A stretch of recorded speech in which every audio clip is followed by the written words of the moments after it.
Radhe Radhe everyone. अगर आप किराए के मकान में रहते हैं, आपका खुद का घर नहीं है और आपकी इच्छा है कि आपका घर जल्दी से जल्दी बन जाए, तो आप इस कहानी को अंत तक ज़रूर सुनना। कार्तिक पूर्णिमा के अगले दिन यानी कि पड़वा के दिन ये कहानी सुनी जाती है। इसे चिड़ा चिड़ी की कहानी कहा जाता है। देखिए, हर व्यक्ति का एक सपना होता है कि उसका अपना घर होना चाहिए, चाहे छोटा हो या बड़ा हो, उसका अपना घर होना चाहिए। तो अगर आप चाहते हैं कि आपका खुद का मकान जल्दी से जल्दी बन जाए, तो आप इस कहानी को पूरे श्रद्धा भाव के साथ में ज़रूर सुनना। ऐसी मान्यता है कि इस कहानी को पूरे विधि विधान और श्रद्धा भाव से सुनने से हमारे मकान बनने की इच्छा बहुत ही शीघ्रातिशीघ्र पूर्ण हो जाती है।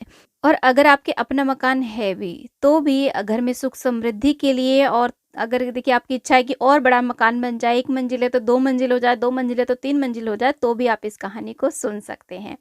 तो देखिए, कहानी सुनने के लिए हमें कुछ सामग्री चाहिएगी। सबसे पहले एक कहानी हमें सुननी कहाँ पर है? आप कहीं भी अपने मंदिर के आगे सुन सकते हैं, छत पर, बालकनी में, अपने घर के आंगन में, कहीं पर भी इस कहानी को सुन सकते हैं। सुबह से लेकर के शाम तक जब भी आपको समय मिले तब आप इस कहानी को सुन सकते हैं। जहाँ भी आप कहानी सुने वहाँ पे अच्छे से साफ सफाई कर लें। तो यहाँ पर देखिए, हमें घर बनाना होता है, तो घर आप आटे से बना सकते हैं, चावल, गेहूँ या खील से भी बना सकते हैं। इसी के साथ में चिड़ा चिड़ी बनाए जाते हैं। उसके लिए हम आटा ले लेंगे। ये आटा, इसके अंदर नमक नहीं होना चाहिए, आटा गूंद देंगे थोड़ा सा। चिड़ा चिड़ी बनाने के लिए, तिलक करने के लिए हम यहाँ पर रोली, चंदन, चावल और हल्दी आदि ले लेंगे, और साथ में हम 5 दिए लेंगे। आप ज़्यादा दिए भी ले सकते हैं। दिए आप देसी घी के या तिल के तेल के या सरसों के तेल के, कोई भी ले सकते हैं। हमने यहाँ पर 2 मोमबत्ती ली हैं छोटे साइज वाली, और 5 हमने दिए लिए हैं। बाती लंबी गोल जैसे चाहें वैसे बना सकते हैं। प्रसाद के रूप में खील पताशे ले लेंगे और एक जल का लोटा ले लेंगे, और इसी के साथ में देखिए कुछ दक्षिणा यहाँ पर रखेंगे, और कुछ फूल अगर मिल जाएँ तो बहुत अच्छी बात है, थोड़े से हम यहाँ पर फूल ले लेंगे। इसी के साथ में यहाँ पर देखिए खिचड़ी का दान किया जाता है, तो यहाँ पर दाल चावल को मिक्स करके 1 कटोरी या सवा किलो, जितना भी दान करना चाहें उतनी आप खिचड़ी ले लें।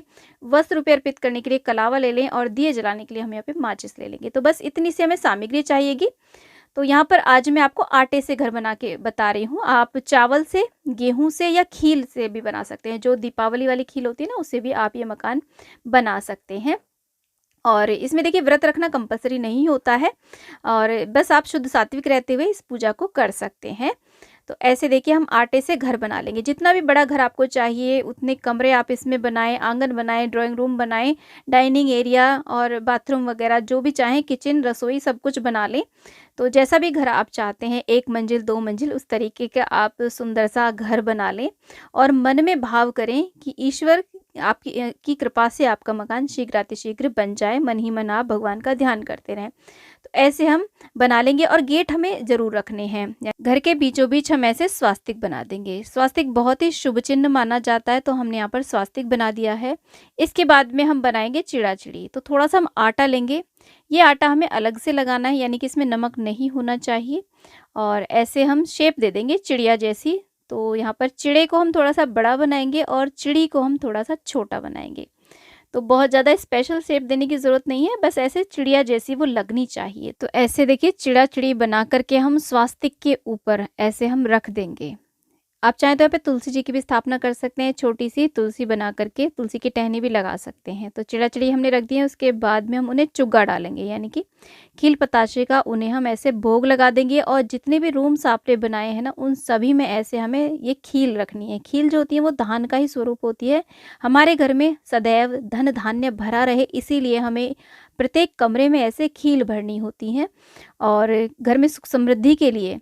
तो हमने हर कमरे में यहाँ पर देखिए खील डाल दी है, और इसके बाद में हम उनमें दिया रख देंगे, क्योंकि घर का कोई भी कोना अंधियारा नहीं होना चाहिए। तो ऐसे हमने यहाँ पर 5 दिए जलाए हैं, और जो मेन गेट है वहाँ पर हम ऐसे 2 मोमबत्ती लगा देंगे। आप चाहें तो 2 दिए भी लगा सकते हैं। और देखिए 4-5 दिए आप नहीं लगा रहे तो कोई बात नहीं, खाली 1 दिया लगा करके भी आप पूजन कर सकते हैं। इसके बाद में भगवान जी का ध्यान करते हुए, गणेश भगवान का ध्यान करते हुए, ऐसे हम सारे दियों को जला देंगे। देखिए महिलाएं घर की ये पूजन करती हैं मुख्य रूप से, जो भी जिनकी भी इच्छा है कि उनका मकान जल्दी से जल्दी बन जाए, घर शीघ्र अतिशीघ्र बन जाए, तो ये पूजा हमें ज़रूर करनी होती है। और ऐसे देखिए यहाँ पर हम जल का छींटा दे करके स्नान का भाव करा देंगे, शुद्धिकरण का भाव करा देंगे। चिड़ा चिड़ी को हम ऐसे तिलक कर देंगे, और प्रत्येक कमरे में भी ऐसे अष्टगंध चंदन, जो पीला चंदन होता है ना, उससे हम ऐसे प्रत्येक कमरे में भी टीका लगा देंगे। उसके बाद में अक्षत समर्पित कर देंगे। वस्त्र रूपी कलावा हम यहाँ पर चिड़ा चिड़ी को चढ़ा देंगे। तो ये पूजा हमें पहले करनी होती है, उसके बाद में हम कहानी सुनते हैं। पहले ये पूजा की जाती है। इसके बाद में देखिए फूल चढ़ा देंगे। तो अगर आपके पास फूल हो तो सभी को हम इस तरीके से फूल चढ़ा देंगे। घर में फूल अच्छी प्रकार से आप लगा दें, घर सुगंधित रहना चाहिए। उसके बाद में हम देखिए ऐसे खिचड़ी का दान किया जाता है। आप चाहे तो खिचड़ी बना करके भी दान कर सकते हैं। तो खिचड़ी और कुछ दक्षिणा रख करके यहाँ पर हम रख देंगे, जल का भोग लगा देंगे और खील बताशे का भोग भी लगा देंगे। उसके बाद में हाथों में थोड़ी सी खील लेकर के यहाँ पर हम चिड़ा चिड़ी की कहानी सुनते हैं। तो आइए सुनते हैं चिड़ा चिड़ी की कहानी। एक समय की बात है कि 4 चिड़ियाएं एक पेड़ पर रहा करती थीं। चारों एक दूसरे की पक्की सहेली थीं। कार्तिक शुरू होने से पहले एक चिड़िया ने 2 महिलाओं की बातें सुनी। वे दोनों महिलाएं कार्तिक मास के व्रत, फल और नियम की चर्चा कर रही थी। चिड़िया को सुनकर बहुत अच्छा लगा। उसने अपनी सहेलियों को भी कार्तिक स्नान के लिए तैयार कर लिया।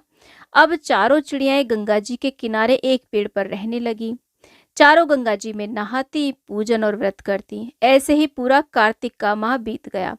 कार्तिक पूर्णिमा के अगले दिन यानी कि पड़वा के दिन उन्होंने खिचड़ी बनाने के लिए चावल, दाल और घी इकट्ठा किए और खिचड़ी बनाई और फिर सब नहाने के लिए चली गईं। पहले एक चिड़िया नहाकर आई। उसे बहुत तेजों की भूख लगी थी। उसने खिचड़ी की भाप खा ली और सो गई। फिर दूसरी चिड़िया आई। उसे भी नहाने के बाद में जोरों की भूख लगी थी। उसने खिचड़ी का पानी पिया और वो भी सो गई। अब तीसरी चिड़िया आई। उसे भी अब बहुत तेज भूख लगी थी। उसने खिचड़ी खा ली और वो भी सो गई। अब जब चौथी चिड़िया आई तो उसने देखा कि तीनों चिड़ियाएं तो सो रही हैं। उसे लगा कि ये तो खिचड़ी खाकर सो गई, तो उसने खिचड़ी की खुरचन खाई और वो भी सो गई। उसी शाम एक तेज तूफान आया। चारों चिड़ियाएं मर गईं और अगले जन्म में जिस चिड़िया ने भाप खाई थी वो राजा के घर राजकुमारी बनी। जिस चिड़िया ने खिचड़ी का पानी पिया था वो कुम्हार के घर पैदा हुई। जिस चिड़िया ने खिचड़ी खाई थी उसने ब्राह्मण के घर में जन्म लिया। जिस चिड़िया ने खिचड़ी की खुरचन खाई थी वो राजा के घर में हथिनी बनी। कुम्हार की लड़की राजा के महल में दासी बनी और ब्राह्मण की लड़की राजकुमारी की सहेली बन गई। राजकुमारी को अपने पिछले जन्म की सारी बातें याद थीं। राजकुमारी का विवाह हुआ। जब वो विदा होने लगी तो वह राजा से बोली कि पिताजी, मैं अपनी सहेली और दासी को साथ लेकर के जाऊंगी और हथनी भी साथ में लेकर के जाऊंगी। राजा बोला ठीक है।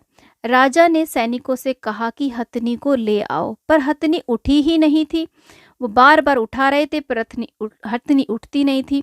तब राजकुमारी ने हथनी के कान में जाकर के अपने पिछले जन्म की सारी बातें कही तो हथनी खड़ी हो गई। तब राजा ने पूछा कि तुमने इसके कान में ऐसा क्या कहा जो हथनी खड़ी हो गई। तब राजकुमारी ने राजा से अपने पूर्व जन्म की सारी बातें बता दी। राजा बोला कि कार्तिक नहाने का इतना फल होता है कि चिड़िया को भी मनुष्य की योनि प्राप्त हो जाए। हम भी इस वर्ष से जोड़े से कार्तिक स्नान किया करेंगे, खूब दान पुण्य किया करेंगे। उसके बाद में राजा और रानी ने दोनों ने जोड़े से मिलकर के कार्तिक स्नान किया, जिसके फलस्वरूप इस लोक के सुखों को भोगने के बाद में उन्हें अंत में वैकुंठ की प्राप्ति हुई। हे ठाकुर जी महाराज, जैसे तुमने राजकुमार, राजकुमारी, राजा रानी को वैकुंठ का वास दिया, वैसा सबको देना। इस कहानी कहते सुनते हुंकारा भरते सब पर अपनी कृपा बनाए रखना। तो बोलिए विष्णु भगवान की जय। कहानी सुनने के बाद में हम खील जो हमने हाथ में ली थी उन्हें ऐसे हम पूरे घर में छोड़ देंगे, चिड़ा चिड़ी के पास में छोड़ देंगे और इसके बाद में हम प्रार्थना करेंगे। जो भी आपकी मनोकामना है उसे सच्चे हृदय से आप ईश्वर से कहें, प्रार्थना करें कि आपका जो घर है वो शीघ्र अतिशीघ्र बन जाए। पूजा के बाद में दक्षिणा और खिचड़ी को हम दान कर देंगे और जल के लोटे को आप किसी भी गमले में पौधे में सींच सकते हैं। उसके बाद में देखिए, अगर आपने सुबह को पूजा करी है तो शाम को आप इस घर को हटा सकते हैं। अगर शाम को पूजा करिए तो अगले दिन सुबह हमें ये घर हटाना होता है। इस सारे आटे को इकट्ठा करके आप किसी भी पशु पक्षी को खिला सकते हैं, बाकी दियों को आप विसर्जित कर दें। तो ऐसे हमें कार्तिक पूर्णिमा से अगले दिन, पड़वा वाले दिन, ऐसे चिड़ा चिड़ी की कहानी सुननी चाहिए। इससे हमारे घर में सुख समृद्धि बनी रहती है। और अगर आपके अपना मकान नहीं है तो ऐसी देखिए पुरानी परंपरा ये चली आ रही है कि ऐसा करने से, इस कहानी को सुनने से हमारा ईश्वर की कृपा से मकान बनने के संयोग बहुत ही जल्दी बन जाते हैं। इस दिन एक चीज़ और हमें खास करनी है, खिचड़ी बनाएं शुद्ध सात्विक, उसमें सारी मौसमी सब्जियां डालें और दाल डाल करके खिचड़ी में घी डाल के और अचार के साथ में उसका भोग में ठाकुर जी को ज़रूर लगाना है। वीडियो पसंद आए तो वीडियो को लाइक शेयर, चैनल को ज़रूर सब्सक्राइब करें और कमेंट बॉक्स में विष्णु भगवान की जय आप अवश्य लिखें। राधे राधे।